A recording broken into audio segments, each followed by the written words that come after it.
why is it so hard to lose weight? And the thing is, the moment we go on this journey of trying to lose weight, we'll always start thinking, what's the best diet, the best macros, the best food? And we stick to it. 6 to 8 weeks. We do that perfect diet. And by week 8, I'm sorry for my French, we say, you know what, fuck it, I'm done, I can't do this. Here's the thing. In order to lose weight, we can't just think about the diet. We need to think about the totality of the life we are living. And as many of you know, I've studied dietetics and I've studied psychology. I work in psychiatric hospitals where I deal with people that struggle every day with life.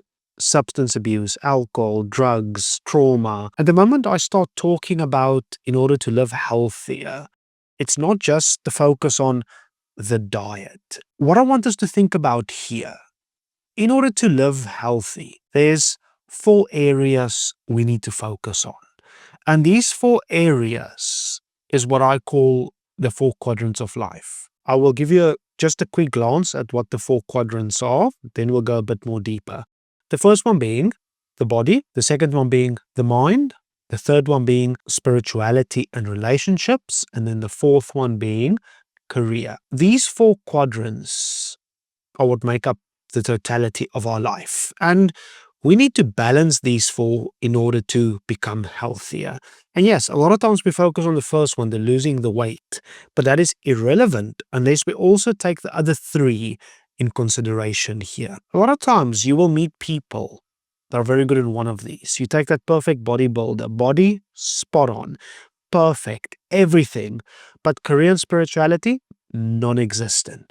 Then you'll take a person career-wise, top of his game, everything there. Relationships, family, estranged.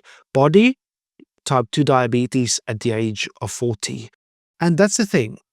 We need to think about the big picture here, creating the life where living healthy is part of the other 3. What I want you to do here is take a piece of paper and draw 4 quadrants. And then in each of those quadrants, the body, the mind, spirituality, relationships, and career, I want you to put 2 things you would like to achieve 12 months from now. But before we go deeper into that, let's just quickly address each quadrant. The body.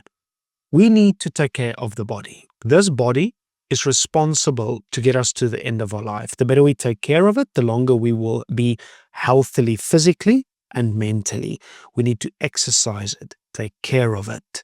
And then the second one, the mind. Yes, we need to exercise the mind. We still need to develop the mind. The mind is the thing that creates the reality that we perceive. You do not live in your hip or your knee or your toe or your fingers. Where you live is in your head. So we also need to develop this landscape of the reality we live. And that's why the mind is very important, because the mind is also the thing that deals with the stresses, the anxiety, the depression, the what if, this, that, and this. We need to take care of that. And then spirituality and relationship. When I talk about spirituality, I don't necessarily mean religion. I've met religious people that aren't spiritual, and I've met spiritual people that aren't religious. What I want you to think about here, spirituality in the way I approach it is what brings you peace in life. If that's religion, if that's family, if that's nature, we are all different, but spirituality still matters. And then that little slash relationships. Relationships is a very important one here. I don't know if you ever heard that saying, you are the average of the 5 people you surround yourself with. And that is very, very true. Let me give you this example. We all know gossip is bad. I'm not going to gossip. Gossiping is bad. I'm not going to gossip. You hang out with your friends. They start gossiping. 5 minutes later, guess what you are doing? You are gossiping right with them. Didn't you just say you're not going to gossip with them? A lot of times here, that social circle can make or break what we're trying to achieve. And how I personally approach it, there's 2 groups of friends. When I say friends here, I mean everyone I come in contact with. You have treadmill friends and sofa friends. Now, treadmill friends are the ones, if you spend 30 minutes with them, you know what? I feel energized. I have enough energy to go run on a treadmill now. I feel good. And then we've got the sofa friends. After spending 30 minutes or so with them, I need to go lay down on a sofa to just recuperate from the time I spent with them. Guess which one of those two we want more of? We want more treadmill friends. Everyone you meet falls in that category. And the goal here is also to start thinking how to get more of the treadmill people in my circle instead of the sofa people. And then the career one, we can't escape career. We all need to have a living. We need to provide for our families, put a roof over our heads, put food on the table. Now, what I want you to do here, in those 4 quadrants, in the body one, and the mind one, and the relationships, and spirituality, and career, I want you to put 2 things you would like to achieve 12 months from now. Not 7 things, not 100 things, 2 things. This isn't about New Year resolutions. It's about getting to a point we know where we are going so we can reverse engineer that. Before I unpack there, because I want you to imagine this. There's a sailboat on the ocean. It's going up and down with the waves. It needs wind, and that wind is blowing. That boat is moving. It's moving in a circle. Is it going anywhere? No. And that's the thing. That sailboat going around in a circle, it's moving, but it's not going anywhere. So many of us, we are stuck in that loop. Guess what we call that? Aimlessness. And what is the side effect of aimlessness? Depression, anxiety, worry, angst. And what's the side effect of that? Escapism. And that what I mean with escapism here is we try to escape. And escaping is normal. It's part of being a human. But so many of us then revert to alcohol, gambling, social media, pornography, binge eating, binge drinking, whatever just makes us escape from that aimlessness. And guess what? That escape becomes our master. This is now where it becomes important. Once we know what port we need to sail to, guess what we can do? We can now steer that little boat of ours and the wind blowing in the direction to go that way. Because so many of us is stuck in that endless loop of aimlessness. We know we should change, but we don't know what to do. So every 6 months later, I'm going to get different. I'm going to be a different person. I'm going to get my shit in order. And guess where we end? Exactly in the same place. Because aimlessness is your master. So take those 4 quadrants. In each of those 4 quadrants, the body, 2 things you want to achieve 12 months from now. And this is now another very important thing. Let's say you want to lose weight. I'm sorry to say you will fail. That means nothing. What I want you to do there is, okay, I want to lose 12 kilograms as an example. Now, okay, if it's 12 kilograms, 8 months from now, that means 8 kilograms. 6 months from now, that means 6 kilograms. 3 months, 3. So what does that mean per month? 1 kilogram. What does that mean per week? 250 grams. Okay. If I need to lose 250 grams per week, what do I need to do in order to get there? What are the things I have to do daily in order to get there? What are we doing now? We're reverse engineering this. It's not so much about achieving that 12 kilograms of fat loss. It's about achieving the habitual conditioning, the building the habits that will get me there. And that's why you need to be specific, tangible with what you put in these 4 quadrants. Not just something, get fit. How the hell do I measure get fit? What does that even mean? I want to run my first half marathon in 12 months. Okay, we can work with that. It needs to be granular, specific, and measurable. And then we can start reverse engineering that.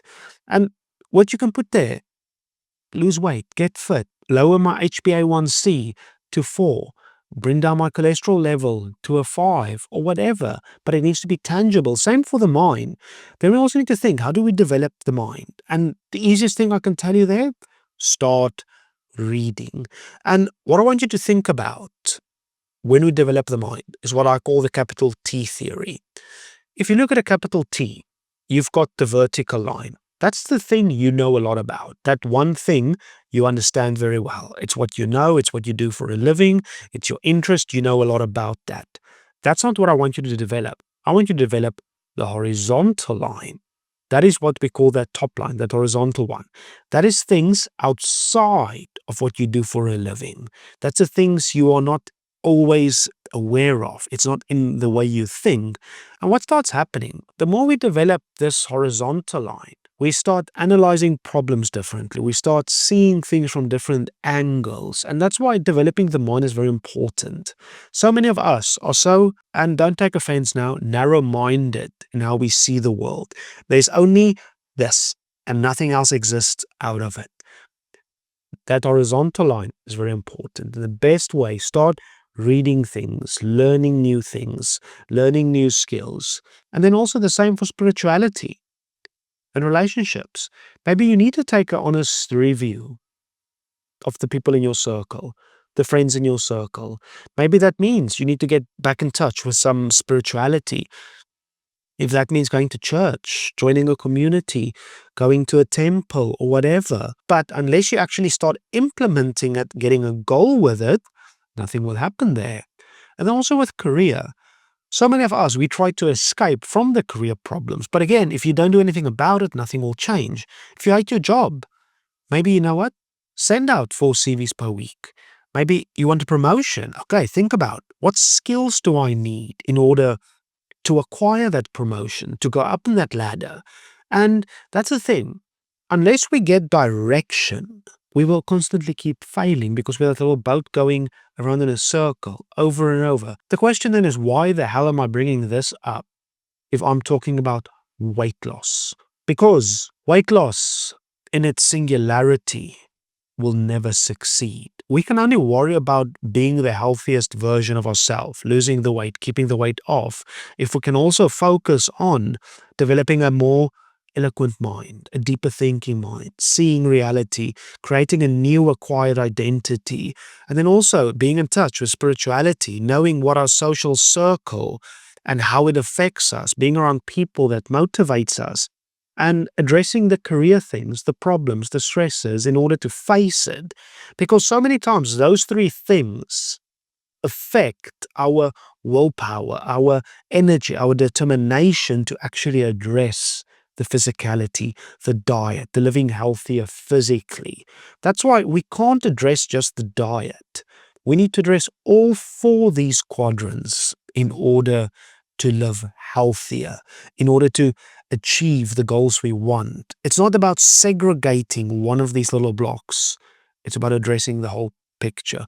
But we, as humans, are so good at focusing on one, we fail at one, we get more like, you know, I can't do this, and then we start going for shortcuts, and every time we crash and burn. So what I encourage you is take a piece of paper, draw those 4 quadrants, and get crystal clear on what do you want from those. And then, how do we get there? What are the weekly things we want to do? And if this is something you are interested in, click that subscribe button, because I'm going to go a lot deeper in this next few months on these topics about the psychology of living healthier, the physicality, the tangible, the tactics we can put in. But this isn't a quick fix. And I'm not here to spew BS nonsense about quick fixes, this, do this, drink this, weight loss tea or no. I'm going to be honest with you. I'm going to be real with you guys. It's going to be hard. It's always easy, but we cannot just focus on one specific thing. Life is in totality. It's not in one little aspect 100%. And what I will do also, look in the description down below. I'll give you a nice little PDF there you can download with a nice description of the 4 quadrants, what I want you to do, and download that and fill it in. And with that being said, I would love to hear your comments and your ideas of what you would like to put in those 4 quadrants. That being said, I will end today as I always do. Try to be 1% better today than you were yesterday.